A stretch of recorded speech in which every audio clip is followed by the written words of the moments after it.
Il y a quelqu'un dans ma vie à qui je veux dédier cette vidéo. Une femme qui a été forte toute sa vie, travailleuse, loyale, avec un cœur en or et une tête organisée comme celle d'un militaire. Elle prenait soin d'elle et n'était pas du genre à se plaindre. Elle faisait partie de celles qui résistent. Et elle est toujours restée proche, très proche de moi. Avec les années, sa santé a commencé à changer et il y a eu les années où personne ne parlait encore de la vitamine D, où l'exercice physique était encore réservé aux sportifs et non aux médecins, et où l'ostéoporose, lorsqu'elle survenait, se gérait avec du calcium, de la patience et de la résignation. D'abord, elle se fracturait une hanche, puis l'autre, ensuite les genoux, et peu après, elle ne pouvait déjà plus se lever de son fauteuil roulant. Et elle l'a bien supporté, comme elle supportait tout de façon exemplaire, je dirais, avec une force que j'ai bien connue depuis mon enfance et qui, tout au long de sa vie, a été pour moi un exemple imperceptible mais très solide. Et un jour, après des années de souffrance silencieuse, elle est partie. Mais tu vas voir. Ce que je n'arrive pas à me sortir de la tête, et c'est ce qui m'a poussé à préparer cette vidéo, c'est qu'une partie de ce qui lui est arrivé n'était pas inévitable, parce que ce n'était pas l'âge, c'était juste un mécanisme, et un mécanisme qu'à l'époque personne ne comprenait vraiment et qui aujourd'hui pourtant est précisément documenté dans la littérature scientifique. Et si toi, en ce moment, tu as une densitométrie avec l'ostéoporose, ou si quelqu'un que tu aimes en souffre, ce que je vais t'expliquer aujourd'hui va t'intéresser, parce qu'il y a quelque chose que le calcium seul ne pourra jamais faire, et il y a quelque chose d'encore pire. Les médicaments prescrits pour protéger les os peuvent, dans certains cas, faire exactement le contraire de ce qu'ils promettent. La première chose que tu dois comprendre, c'est que tes os ne sont pas merci. Un simple dépôt de calcium. Ce sont des cristaux électriques, tu vois? Des cristaux électriques. Et la différence entre ces deux façons de le comprendre peut tout changer et tu vas le comprendre. Et maintenant, permets-moi d'entrer dans les détails. Je vais ouvrir l'os avec toi et ensemble, nous allons voir ce qu'il y a à l'intérieur. Et je te promets que ce que tu vas découvrir n'a rien à voir avec ce qu'on t'a raconté jusqu'à présent. L'os a deux composants principaux. Le premier est l'hydroxyapatite, qui est essentiellement le minéral de calcium. C'est ce qui lui donne sa densité, sa dureté et sa masse. Et le second, c'est le collagène de type 1. Et c'est la protéine qui lui donne sa flexibilité et sa capacité à absorber les chocs sans se casser. Si tu veux le voir autrement, imagine-le comme une structure d'ingénierie civile. Le béton seul, sans armature en acier, est dur, mais il se fissure. Un choc brutal peut le casser. Et l'acier seul, sans béton, est flexible, mais sans masse. Il se plie sans résister. C'est la combinaison des deux qui crée une poutre, qui résiste à la fois à la compression et à la tension. Eh bien, c'est exactement ce que fait ton os quand il fonctionne bien. Béton et acier. Or, il existe une propriété du collagène osseux que la médecine conventionnelle ne mentionne presque jamais. Et c'est justement cette propriété qui change tout. Le collagène de l'os est piézoélectrique. Cela signifie que lorsqu'il est comprimé ou qu'il subit un impact mécanique, il génère de l'électricité. Et ce n'est pas une invention de ma part, c'est de la pure physique et c'est d'ailleurs documenté depuis 1880, lorsque Pierre et Jacques Curie ont décrit pour la première fois l'effet piézoélectrique dans le quartz. Dans leur cas, la pierre génère une charge électrique lorsqu'on la comprime et en 1957, deux chercheurs japonais nommés Fukada et Yasuda ont démontré que le fémur humain possède exactement les mêmes propriétés piézoélectriques que le bois. Lorsque l'os est comprimé ou plié sous une charge mécanique, les fibres de collagène se déforment et génèrent une charge électrique réelle, mesurable avec une direction et avec des conséquences. Et quelles sont les conséquences de cela? Eh bien, voici le mécanisme que personne n'explique en consultation. Lorsque tu marches, lorsque tu cours, lorsque tu sautes ou lorsque tu portes du poids, l'impact qui se produit génère une déformation mécanique dans l'os et cette déformation comprime les fibres de collagène. Et la compression produit un gradient de potentiel électrique qui se traduit par la création de zones de charge négatives, là où l'os est comprimé, et de zones de charge positive, là où il est étiré. Et les ostéoblastes, qui sont les cellules dont le seul travail est de construire du nouvel os, migrent vers les zones de charge négative. Parce que cette charge négative est le signal qui leur indique ici il faut du matériau. Et c'est là qu'ils déposent le calcium. Mais attention, car ce n'est pas le calcium qui déclenche la construction. C'est le signal électrique généré par l'impact qui indique au calcium où il doit aller. Et pense-y comme ça, le calcium est la brique. Il est toujours disponible dans le sang et circule en permanence. Mais une brique sans maçon ne construit rien, elle reste là où elle tombe. Et ce que fait la tension piézoélectrique, c'est essentiellement appelé le maçon. La charge négative qui se génère dans les zones de compression agit comme un signal chimique et électrique simultané qui attire les ostéoblastes vers ce point précis et une fois arrivés, les ostéoblastes déposent l'hydroxyapatite, qui est le cristal de calcium, sur les fibres de collagène qui sont soumises à la plus grande contrainte mécanique. C'est-à-dire que l'os se construit exactement là où il est le plus nécessaire. Et pas de manière uniforme, ni au hasard, mais précisément à l'endroit où l'impact a généré le signal. Et cela a une conséquence pratique énorme que presque personne ne fait le lien. C'est très simple, s'il n'y a pas d'impact, il n'y a pas de signal. Et s'il n'y a pas de signal, il n'y a pas d'ostéoblaste en mouvement. Et s'il n'y a pas d'ostéoblaste en mouvement, peu importe la quantité de calcium que tu as dans le sang, car il n'y a personne pour le déposer là où il doit aller. Et il existe un second mécanisme qui complète ce tableau.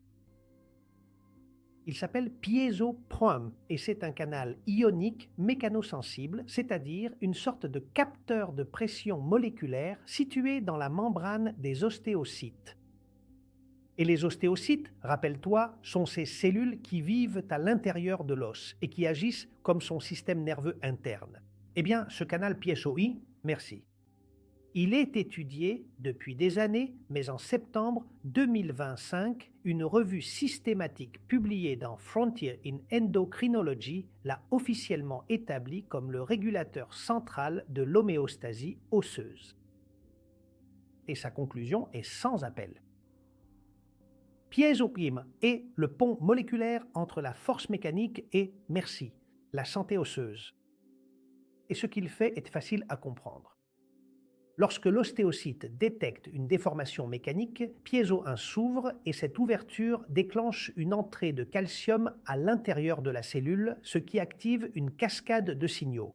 Et cette cascade régule directement l'équilibre entre deux types de cellules qui travaillent dans des directions opposées. Les ostéoblastes qui construisent de l'os neuf et les ostéoclastes qui dissolvent l'os ancien, afin qu'il puisse être renouvelé. Et cela, pour que tu le comprennes simplement, c'est comme une équipe de démolition et une équipe de construction travaillant en même temps sur le même bâtiment. Quand le bâtiment est en bon état, les deux équipes sont coordonnées et on démolit juste ce qu'il faut pour construire du neuf. Mais lorsque piézo 1 ne reçoit pas de signal mécanique, l'équipe de construction s'arrête. L'équipe de démolition, en revanche, continue de travailler et alors le solde net est une perte osseuse. Il y a un fait issu de cette même recherche qu'il est important que tu connaisses. L'expression de Piezo, un décline avec l'âge, elle ne disparaît pas mais elle diminue. Et cela signifie qu'avec les années, l'os perd progressivement sa capacité à lire le signal mécanique et à y répondre. Et l'important ici n'est pas seulement que le corps ait moins de calcium disponible, l'important c'est que l'antenne qui transforme le mouvement en construction osseuse perd elle aussi en sensibilité. Ainsi, l'image complète de l'os vivant est celle-ci. Le calcium est le matériau de construction. Le collagène est l'armature sur laquelle ce matériau se dépose. La tension piézoélectrique, qui était le signal électrique généré par l'impact, est de l'architecte qui décide où construire et en quelle quantité. Et piezo 1 est l'interrupteur qui active ou désactive cet architecte selon le mouvement qu'il reçoit. Sans mouvement, il n'y a pas de signal. Sans signal piezo, un reste fermé. Et sans piezo inactif, les ostéoblastes ne reçoivent pas l'ordre de construire. Et cependant, les ostéoclastes, que personne n'a arrêtés, continuent de démolir. Un os, merci. Sans signal mécanique, il ne s'agit pas d'un os malade, mais d'un os sans plan de construction. Et cela, avec les années et la perte progressive de sensibilité de piezo 1, c'est exactement ce qui arrive à l'os d'une personne qui ne bouge pas. Revenons à l'un de mes premiers commentaires au début de cette vidéo.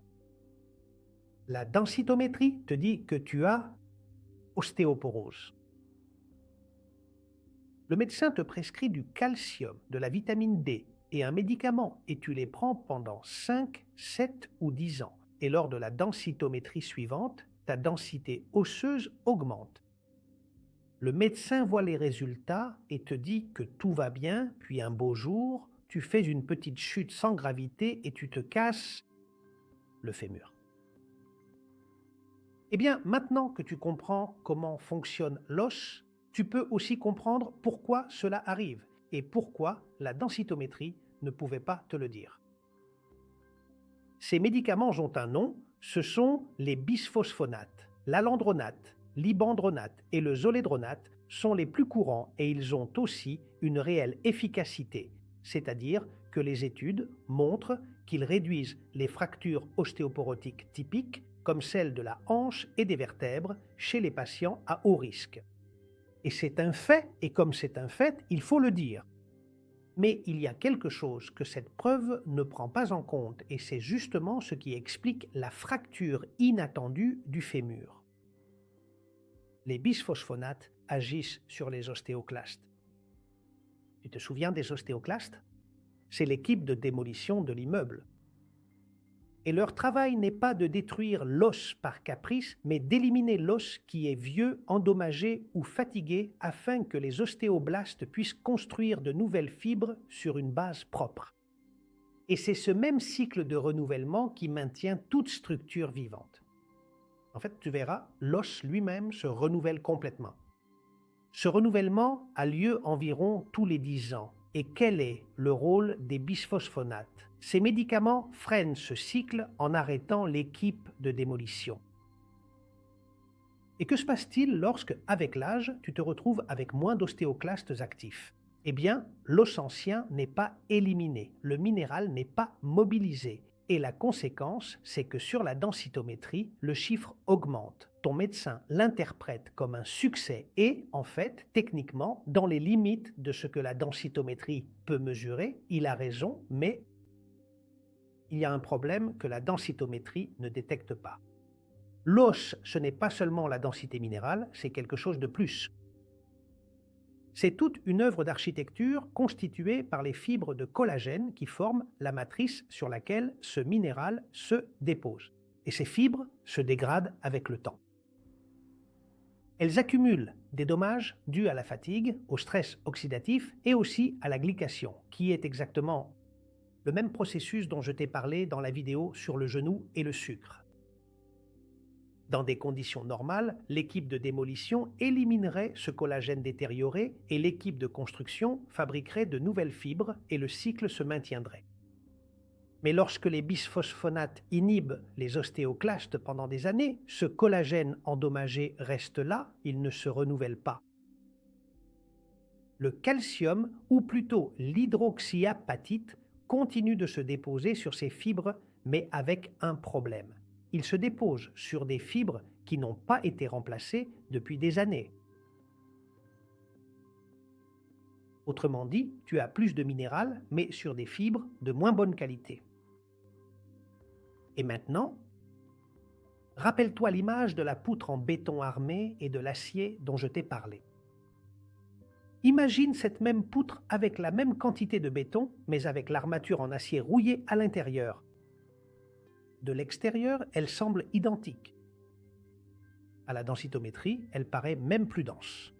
Mais lorsqu'elle doit faire face à un choc, l'armature ne tient pas et la poutre se casse. Les bisphosphonates sont un outil et comme tout outil, ils fonctionnent bien lorsqu'ils sont utilisés correctement, c'est-à-dire sur des périodes limitées, chez des patients à haut risque et avec un suivi médical. Le problème donc n'est pas le médicament en soi. Le problème survient lorsqu'il devient la seule réponse pendant des années pour augmenter le chiffre de la densitométrie, mais que l'on néglige le véritable mécanisme qui construit un os sain. Et maintenant, tu sais déjà que ce mécanisme n'est pas le calcium, c'est le signal électrique, c'est le mouvement, c'est piezo 1. Et traiter l'ostéoporose uniquement avec des bisphosphonates, c'est comme renforcer les murs d'une maison avec plus de peinture alors que la structure pourrit de l'intérieur. La maison peut sembler meilleure lors de l'inspection, mais elle commence à s'effondrer dès le premier véritable impact. Alors, une question claire se pose ici. Si les bisphosphonates arrêtent le renouvellement et n'abordent pas le véritable mécanisme, qu'est-ce qu'ils abordent alors? Et tu as déjà la réponse au début de la vidéo. Le signal mécanique, l'impact piezo 1, et ici, il faut être très précis car l'exercice ne renforce pas l'os pour des raisons vagues de stimulation ou simplement parce qu'il fait bouger le corps. Non, il le fait grâce à un mécanisme exact, parce qu'il génère le signal piézoélectrique que piezo 1 détecte, et qui à son tour active les ostéoblastes, ce qui fait qu'ils déposent du nouveau calcium sur un nouveau collagène et qu'ils le font exactement aux endroits où l'os a besoin de plus de résistance, ni de manière diffuse ni au hasard, ils le font précisément là où l'impact a généré le signal. Tu verras une revue systématique publiée dans le Journal of Sport Sciences en 2024, qui a analysé 19 essais cliniques contrôlés avec plus de 660 participants ont confirmé quelque chose que la biophysique prédisait déjà. L'entraînement par saut augmente la densité minérale osseuse de manière spécifique aux zones de charge, c'est-à-dire la hanche, la colonne lombaire et le calcanéum, et non de façon uniforme dans tout le corps. Cela se produit exactement là où l'impact génère le signal électrique. Et maintenant, voici l'information la plus importante que je veux que tu retiennes. Il n'est pas nécessaire de passer 1 heure à la salle de sport. Tes os réagissent à l'impact, pas à la durée. Sauter active piezo 1. Et je parle même de sauts minimes, comme descendre d'une marche à plusieurs reprises ou encore sauter sur place 50 fois par jour. Faire n'importe laquelle de ces actions génère un impact suffisant pour activer piezo 1 dans la hanche et la colonne vertébrale. Un essai clinique randomisé publié en 1995, mené auprès de 44 femmes post-ménopausées, a montré que 50 heel drops quotidiens, c'est-à-dire quelque chose d'aussi simple que de se hisser sur la pointe des pieds puis de laisser tomber le talon au sol avec force, prévenait la perte de densité au niveau du calcanéum et du fémur proximal. Cela n'est pas une augmentation spectaculaire, mais c'est un maintien. Et chez une femme post-ménopausée, maintenir la densité osseuse alors que le corps a tous les signaux hormonaux pour la perdre, c'est déjà une véritable victoire biologique et significative. Regarde bien ce que je te dis. 50 répétitions, c'est-à-dire 5 minutes et sans aucun équipement, sans aller à la salle de sport. Et il y a un autre outil qui est très utile, marcher sur des surfaces irrégulières. Le fer, tu verras, le fer construit aussi de l'os et y parvient d'une manière qu'un tapis de course plat que tu as à la maison ne peut pas reproduire car l'irrégularité du terrain génère des variations dans la direction de l'impact et ces variations activent les fibres de collagène dans de multiples orientations. Et le résultat que tu obtiens en procédant ainsi, c'est que tu maintiens une architecture osseuse plus robuste. Parce qu'elle est construite dans toutes les directions dans lesquelles l'os peut réellement recevoir une charge.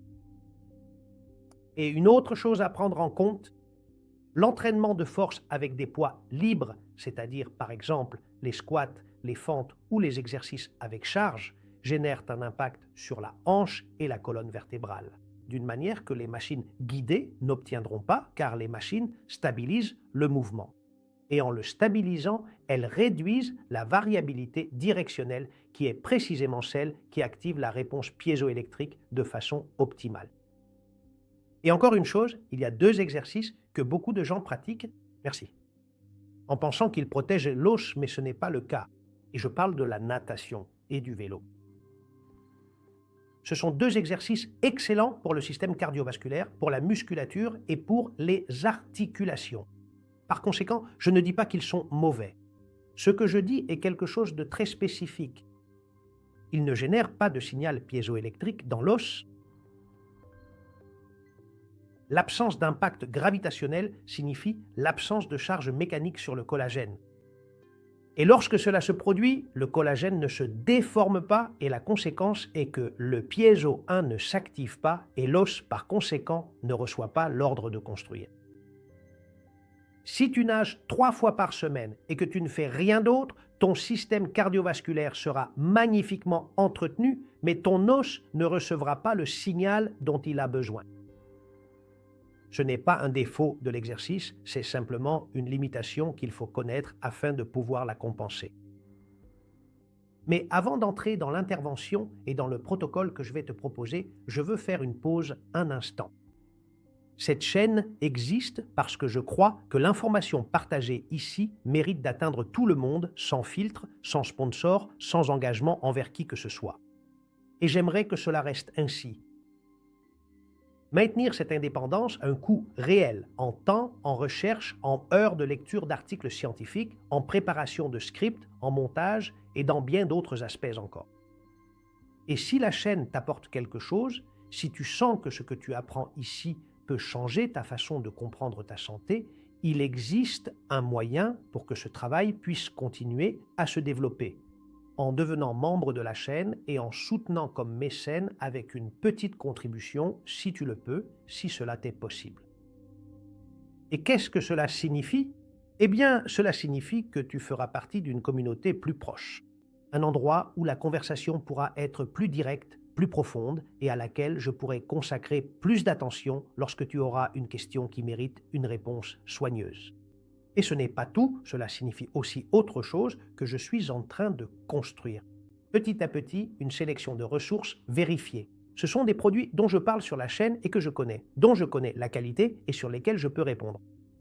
Parce que, comme tu le sais, il y a beaucoup de bruit là dehors. Et l'une des choses que vous me demandez le plus, c'est où trouver ce que je recommande, mais avec de vraies garanties. Eh bien, si tu veux franchir cette étape, le lien se trouve dans la description juste en dessous et sur la page d'accueil de cette chaîne. Et si tu ne peux pas, ou si ce n'est pas le moment, la chaîne reste la tienne exactement comme avant. Rien ne va changer concernant ce que tu reçois ici et je continuerai à m'efforcer de le faire. Du mieux possible pour t'aider. Merci beaucoup et je continue d'avancer. Bien, tu as maintenant le mécanisme complet.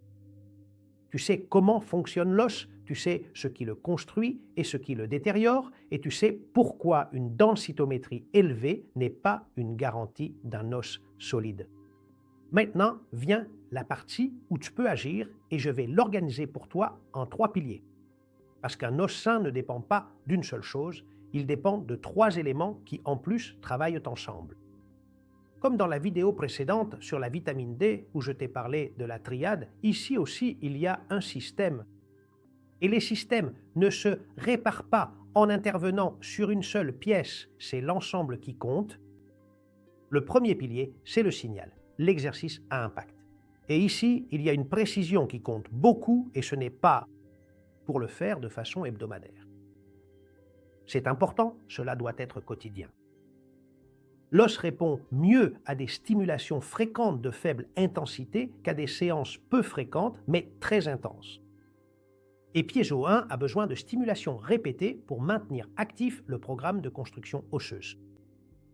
Une séance intense le samedi ne compense pas 6 jours d'inactivité. Le protocole minimum, donc viable, est exactement celui que je viens de te présenter. 50 heel drops par jour, 5 minutes, à la maison, sans équipement, et pour ceux qui peuvent aller un peu plus loin. Des squats avec poids libre 2 ou 3 fois par semaine et marcher sur un terrain irrégulier chaque fois que tu en as la possibilité. Et pour maintenir le signal actif, tu n'as besoin de rien d'autre que cela. Le deuxième pilier, c'est le matériel. Et c'est là qu'intervient directement ce que j'ai développé dans la vidéo précédente. L'exercice génère le signal indiquant où construire, mais sans matériaux disponibles, les ostéoblastes ne peuvent pas terminer le travail.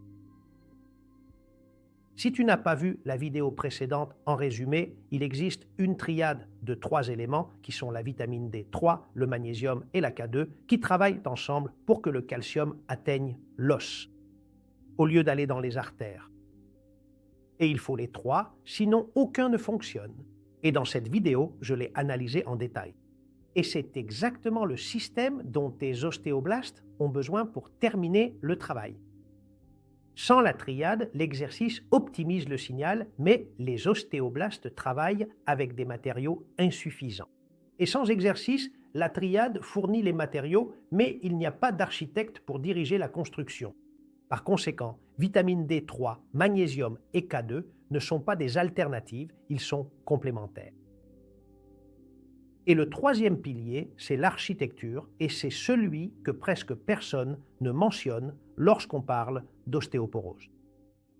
Le calcium ne se dépose pas dans le vide, il se dépose sur le collagène, et le collagène de l'os est synthétisé avec des cofacteurs très spécifiques qui sont la vitamine C, cofacteur essentiel de l'hydroxylation du collagène, sans lequel la fibre ne se forme pas correctement. Avec la glycine, qui est l'acide aminé le plus abondant dans la séquence du collagène et qui, dans l'alimentation moderne, est systématiquement sous-représenté, et avec le cuivre, qui est le cofacteur de la disyloxydase. Et c'est l'enzyme qui forme les ponts entre les fibres, donnant ainsi au collagène sa résistance mécanique. Réelle. Et là, un ennemi spécifique du collagène osseux que tu connais déjà, la glycation. C'est exactement le même processus dont je t'ai parlé dans la vidéo sur le sucre et le genou. Un os avec du collagène glyqué contient la même quantité de minéraux qu'un os sain, mais ces fibres sont soudées entre elles et ont perdu la flexibilité qui leur permet d'absorber les chocs sans se fracturer. Et c'est aussi le même mécanisme qui durcit les artères, sauf qu'ici, nous l'observons dans l'os. Que tu aies plus de minéraux sur des fibres fragiles. Cela ne veut pas dire que tu as un os plus solide, cela veut juste dire qu'il y a plus de béton sur une armature rouillée. Et maintenant, je veux revenir un instant à la femme à qui j'ai dédié cette vidéo au début. Elle prenait soin d'elle, elle était forte et pourtant l'ostéoporose a peu à peu pris le contrôle de sa vie. D'abord avec une hanche, puis avec l'autre, ensuite avec les genoux, et moi. Pendant des années, je me suis demandé pourquoi cela lui arrivait alors qu'elle prenait soin d'elle et faisait tout ce qu'on lui disait. Et maintenant, je comprends. Et c'est ce que j'ai essayé de t'expliquer aujourd'hui. Ce n'était pas un problème de calcium, c'était un problème de signal. Son os avait perdu son architecte. Et sans architecte, le matériau de construction ne sait pas où aller. Ce qui lui est arrivé comportait 2 aspects.